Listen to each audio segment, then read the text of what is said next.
Wait lang guys. Ika pa. Nagpapadali po. Parang napito na. Parang, ano po, disappointed.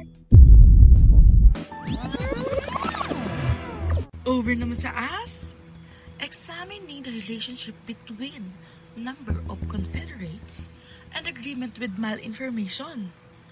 Ang question lang naman kasi, ano masasabi nila na mas tamad daw ang kabataan ngayon kesa dati? Hindi ko alam kung bakit nag-act ng ganun si Joshua. Nagtatanong lang naman kami bakit ganun yung mga naka-iPhone ngayon. Mayayabang.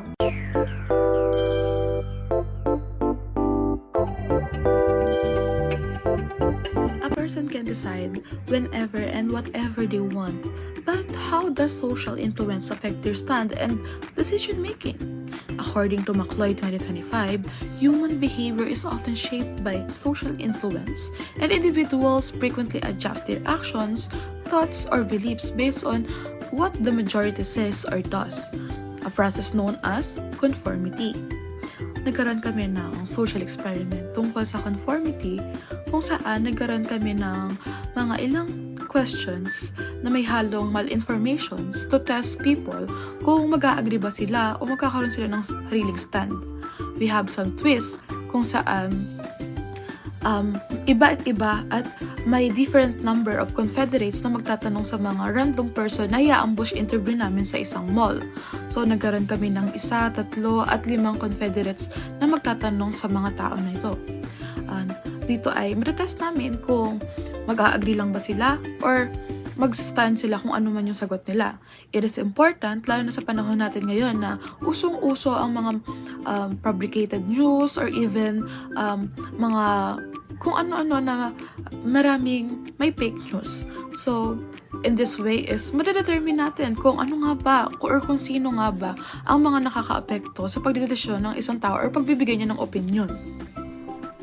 Hello everyone! So ngayon ay man ikukwento ko sa inyo kung paano nabuo itong aming social experiment journey. Siyempre, hindi naman kayo basta-basta na desisyon na mag-interview na lang sa mall, di ba? Meron siyang pinagdaan ng proseso. Hindi naman sobrang haba, pero isang proseso para ma-make sure namin na tama at perfect ang aming social experiment. So, ganito yun. Flashback. Una ay nag-brainstorming kami ng mga possible social experiment ideas. Siyempre, matalino kami. Wala nang kami suggest. Pero sa dami ng suggestions ay ang pinili namin ay yung pinaka-feasible at pinaka-relevant na concept na pwede talagang i-develop.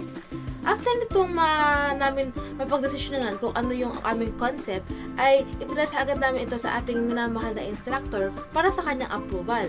Nung na-approve na, dito na kami nagkaroon ng ilang consultation sa meetings. In-identify namin kung ano talaga ang purpose na experiment, bakit siya relevant, kung saan namin gustong dalhin ang direction nito, kung saan gaganapin yung experiment, paano lalapitan yung participants, at paano i-frame yung mga tanong na gagamitin. Pagdating naman sa data collection, ay sa mall mismo kami nag-ikot. Casual lang naman yung approach ng ating mga interviewers. Ambush interview talaga, na harmless ang mga tanong pero may mga halong misleading cues para makita kung magko-confirm ba talaga ang ating mga participants. At para hindi boring, lumipat-lipat kami ng mga spot sa mall at hindi lang nag-stay sa isang lugar. After ng bawat interaction, syempre din-brief namin ang mga participant na maayos. 2,000 years later. So yun, sabi sa inyo, hindi mahaba ang proseso eh. Yun lang yun, mabilis lang yun. So dito na nagtatapos ang aming social experiment journey. Bye-bye! The objectives of this experiment is to examine how the number of Confederates influences participants' tendency to conform to malinformation and how group exposure affects their judgments and overall opinions. What is the theoretical basis of our social experiment? It is the social impact theory by Biblatania 1981. But what does this theory explain? This theory explains how there are 3 factors that affects how an individual influence other people. These 3 factors are first, the strength, second, the immediacy, and third one is the number. The strength explains how powerful and credible the source is. Second is the immediacy, which talks about how physically or socially close the source is. And third one is the number, which explains how greater number means greater influence. Sinasabi na kapag itong 3 factors na ito is nag-increase, then social pressure also increases. SIT also highlights that social settings shapes people's behaviors, decisions, and conformity.